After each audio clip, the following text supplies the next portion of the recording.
Kaelin's fingers danced across the worn keys of her old laptop as she typed out the daily report for the maintenance team at the Silverbrook Clinic. She'd been working there for 3 years now, and the routine had become almost second nature to her. The sterile smell of disinfectant hung in the air, mingling with the faint scent of coffee wafting from the break room.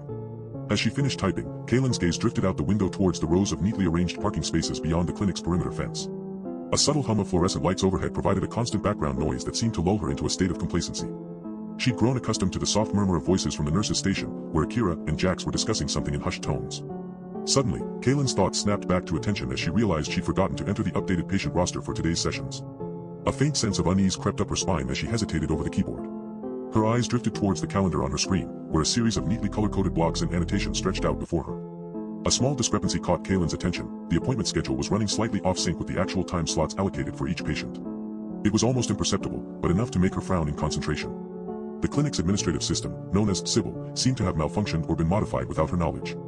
She tried to recall if she'd noticed anything unusual on previous shifts, but Akira and Jax were both experienced staff members who had been working at the clinic for years longer than Kaelin. Their familiarity with Sybil's quirks and glitches made it unlikely that they'd failed to notice this anomaly.